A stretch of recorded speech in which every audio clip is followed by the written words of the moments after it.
This episode of Judgment Day is brought to you by P&P Games, your source for everything video games. Support the partners that support Judgment Day. Remember, this episode first aired in 2002. Hey, welcome to Judgment Day. We've got a bunch of creepy and violent video games to talk about today in honor of Halloween. Today on Judgment Day, we take a look at The Thing for the Xbox, Run Like Hell for PlayStation 2, Mafia for the PC, and Tommy and I take a look at the network adapter for the PlayStation 2.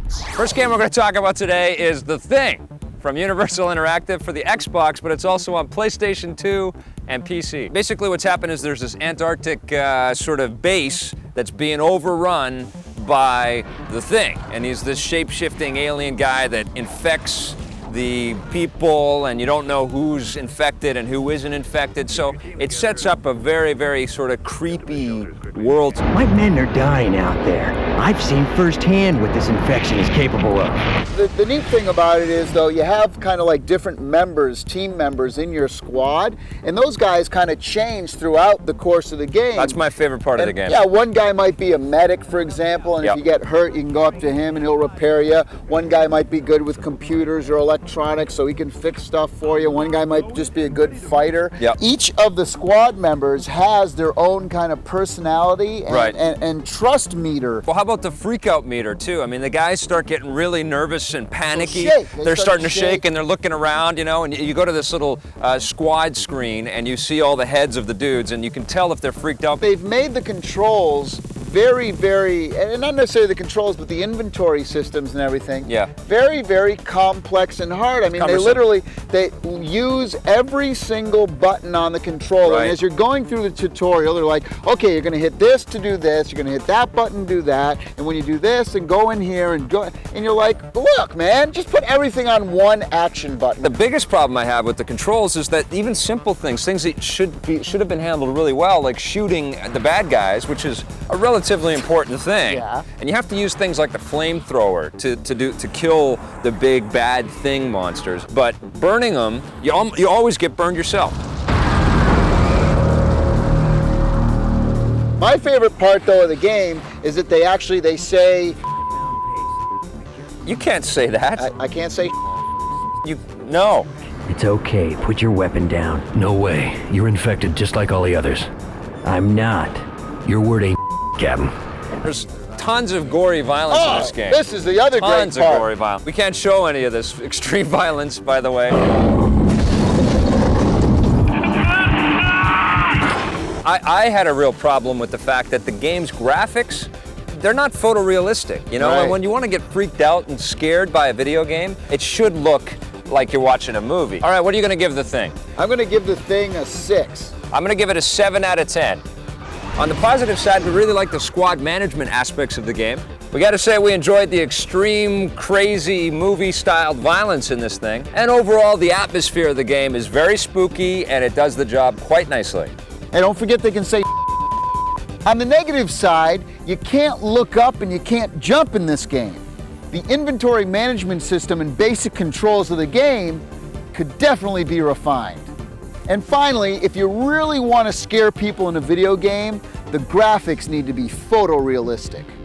All right, we're going to talk about another sci-fi flavored horror game. This one's called Run Like Hell. It's from Interplay for the PlayStation 2. What'd you think? Well, this really is the same exact game as The Thing. No, it's not. It's not the same exact game as The Thing. Oh. It feels similar, though. There are definitely some similarities. First thing that stood out to me was actually the voice acting in the game is extremely well done. It's one of the first games where I actually felt like I was listening in on someone's conversation. We should be back before that. Don't think that this is an excuse to get out of my lesson. I wouldn't dream of it. You get the sense that this is a sci-fi film, and that's my favorite part about this game. It really is good. Lance Henriksen does the voice of the hero in the game, and Clancy Brown, who was the bad guy in Highlander, he plays a character in this game, and he's got a really cool, sort of menacing type voice as well. Yeah, I've seen 2 types so far. I call them brutes and cutters. Let me guess. The thing you tried to send into space was a brute. You got it. And the thing we took down, that's a cutter. What I really love is when the monsters do kind of appear and come after you, you really get this sense like, oh my God, oh my God, oh my God. You're really trying to like swarm in and shoot them. So it really gives you that sense of scariness, which is great. You get these guys with big pincher arms and they come hacking and slashing at you, and then there's these big giant hulking creatures that come in.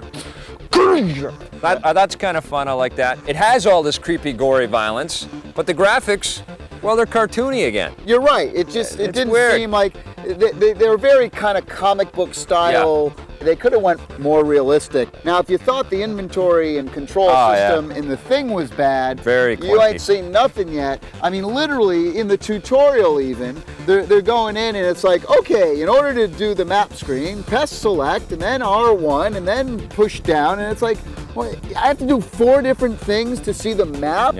And then you want to move around the map? All of the controls are reversed.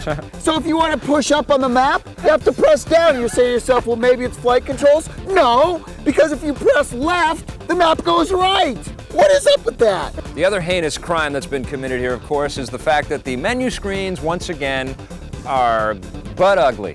They're just awful looking. And you'll scroll down the text, and then you'll have one word that you have to press to the next window on. So it's like you scroll, read, and then you press the X button to get to the next page, and it's one word. I probably enjoyed this game a little bit more than the thing, but I dug the squad stuff in the thing a lot. So I'm gonna give this game a 7 out of 10. I'm gonna give this game a 7.5. I actually like this a lot more because of the fast pace, and it scared me more. On the positive side, we love the voice acting in this game. Lance Henriksen and Clancy Brown are awesome. We thought the whole feel of the game was very reminiscent of a sci-fi film. We'd actually like to see a movie based on this game. The pace of this game is terrific. You can run around and shoot and then beat up on the aliens. It's good fun. On the negative side, the controls and the buttons and everything are way too complex, and the characters are a little too cartoony. The different menu screens are kind of confusing and they don't look that great, but the worst thing is the map. The controls are reversed. Hey, seeing as it's our Halloween special, we've got a list of games here that are guaranteed to creep you out. Resident Evil for the GameCube. Silent Hill 2 for the Xbox or PlayStation 2. Eternal Darkness for the GameCube. Devil May Cry for the PlayStation 2. Aliens vs. Predator 2 for the PC. Hey, and if you got some kids around and you want to keep them entertained, check out Luigi's Mansion for the GameCube. Coming up after the break, we're going to take a look at Socom U.S. Navy SEALs.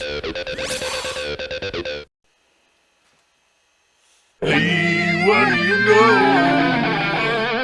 The Game Boy Advance SP, or Special, is a revolution unto itself. 32 bits of power and a handheld clamshell design that further protects the screen and makes it that much more portable. What has been the bane of the Game Boy since 1989? Screen visibility and battery life. The SP overachieves with not only an illuminated screen, but also a rechargeable ion battery and charger. Not only does the SP play all the latest Game Boy Advance games, it's also fully backwards compatible with the Game Boy and Game Boy Color libraries. You just have to deal with it sticking out a little bit. This might be the ultimate form of the Game Boy. If you've been holding out for an upgrade, look no further. And shop pnpgamesonline.com for all of your gaming needs. We offer free shipping on orders of 65 Canadian dollars or more and carry video games from all eras. Check us out and play forever.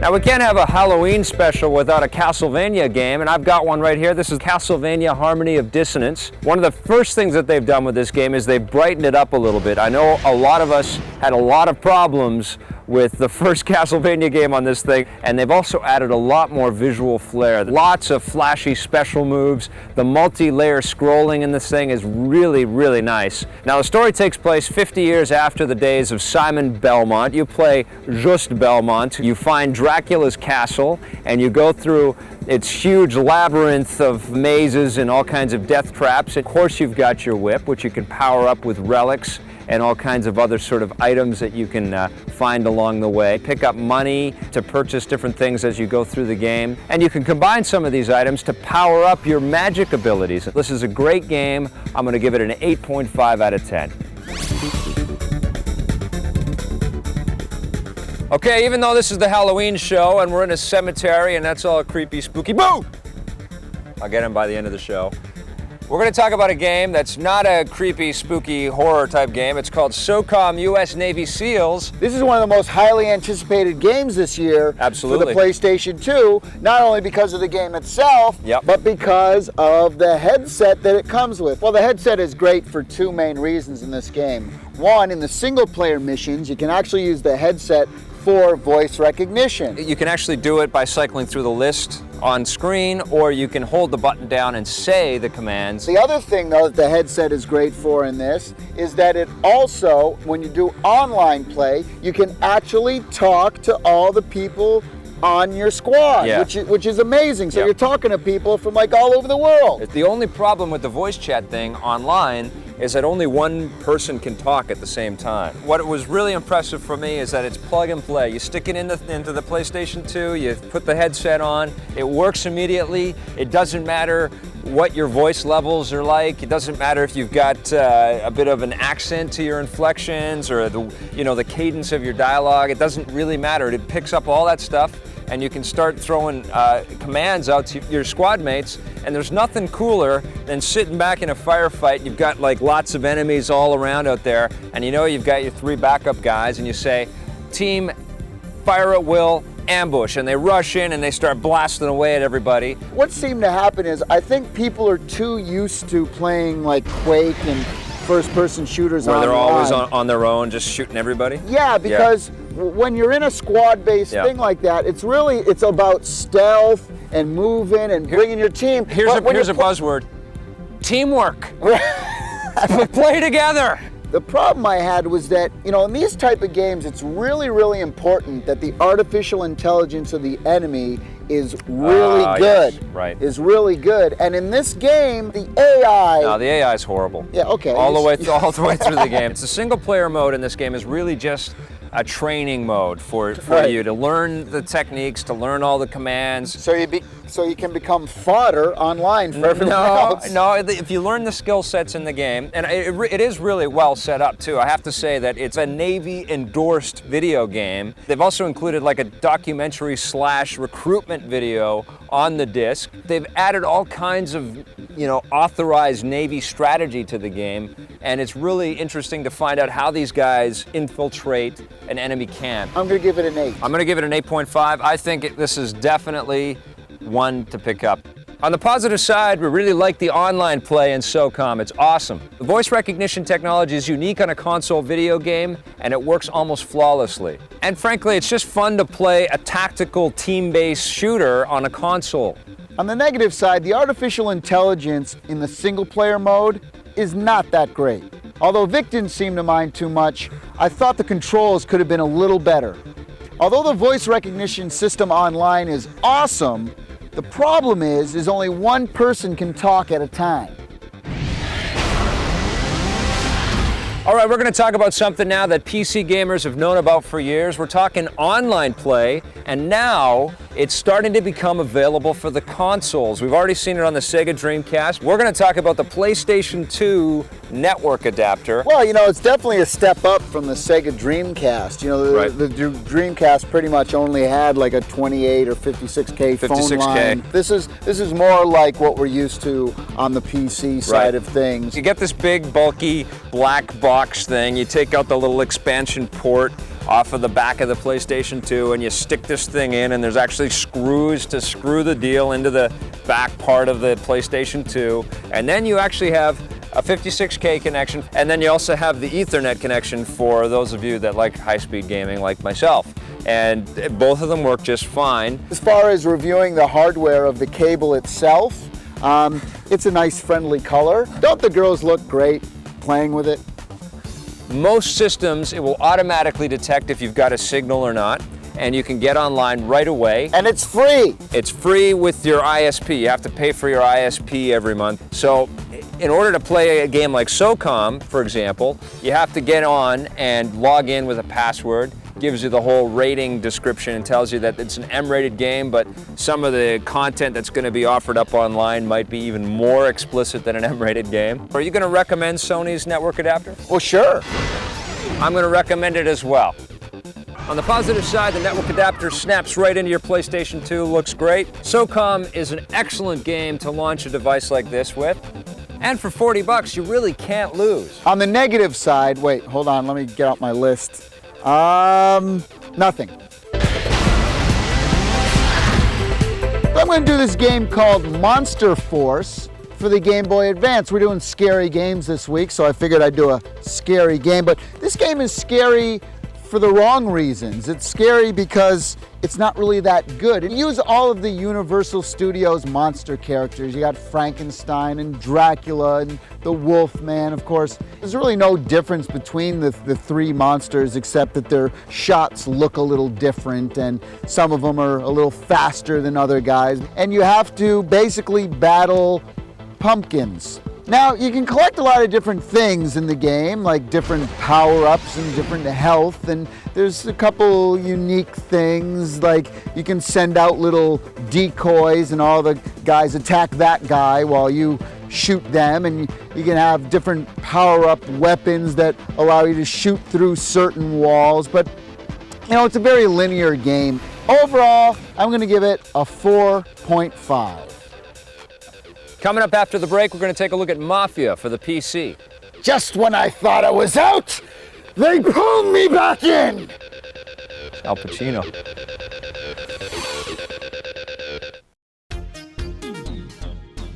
Hey, I'm Lee from P&P Games, and we're honored to bring you Classic episodes of Judgment Day every Saturday morning.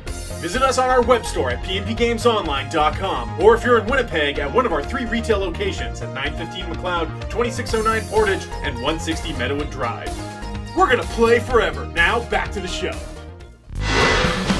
Buried Treasures brought to you by EB Games. All right, well, seeing as this is our Halloween special, I got to talk about a game that creeped me out. This one's called Clive Barker's Undying. Now, you might have noticed that in the title, Clive Barker is actually mentioned in the title. Well, that's because he came in and completely reworked the game. It was being developed by DreamWorks and they were going along in a different kind of path, and then Clive Barker came in and he really honed the narrative. So what we got out of the experience of playing Undying was a very, very creepy and twisted experience. It's a first-person shooter and you're cruising around this haunted mansion. There's all kinds of undead creatures that pop out of nowhere. There's hellhounds, the paintings come to life, the eyeballs follow you as you're walking through the halls. The audio in this game is the scariest stuff you've probably ever heard in a video game.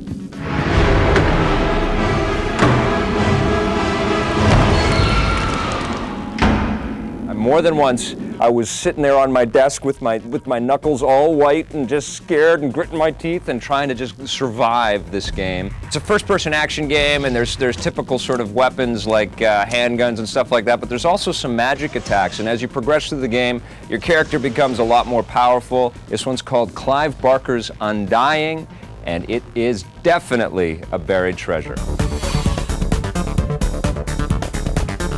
All right, we're going to talk about what I think is probably the best game we reviewed this week. It's called Mafia. Best game of the week. It's like best game of the year. It's an amazing game. I'll tell you the best part about this game, hands down, right off the top. All right, what's that? The lead character is named Tommy.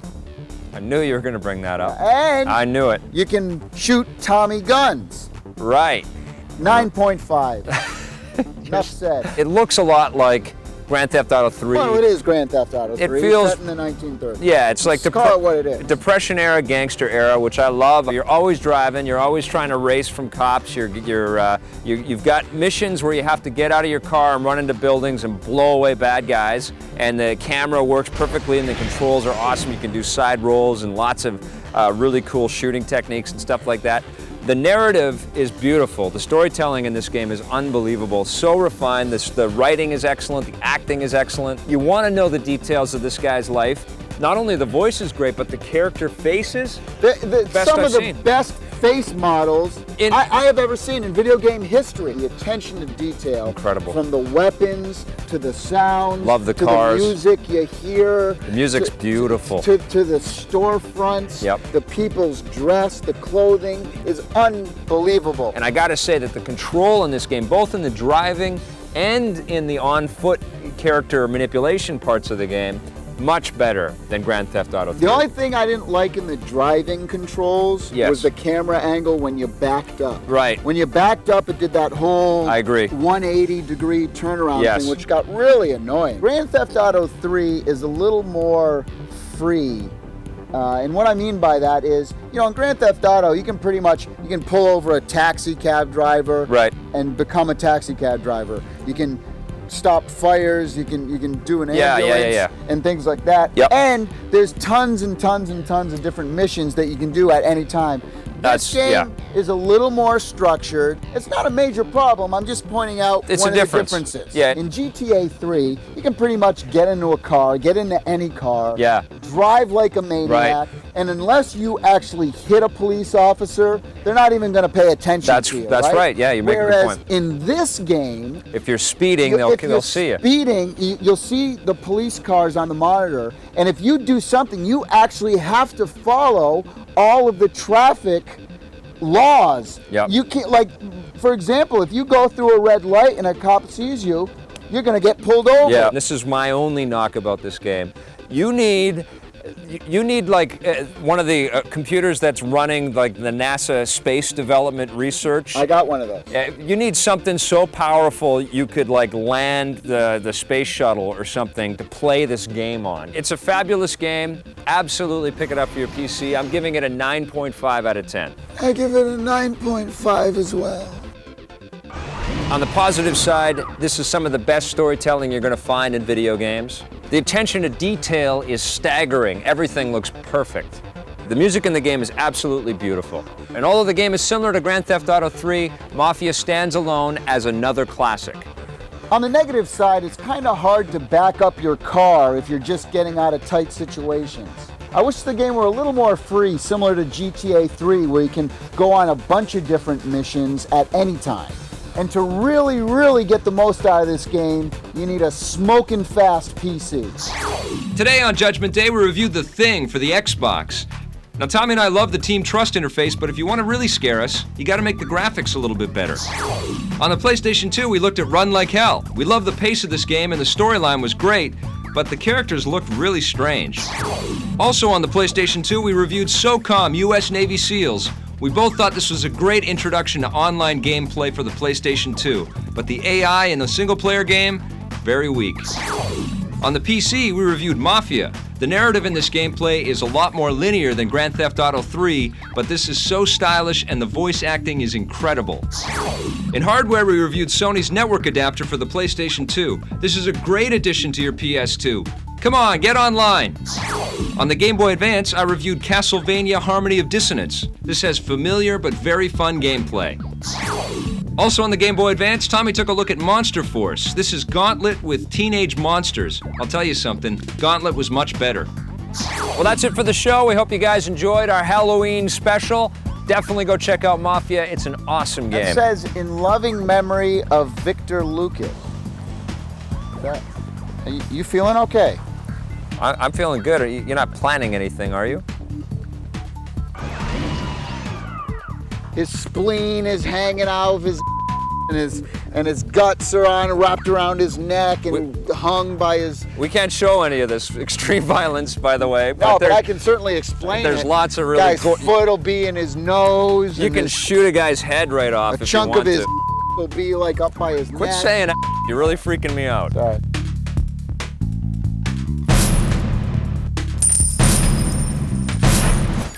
This classic episode of Judgment Day is brought to you by PNP Games, your source for everything video games.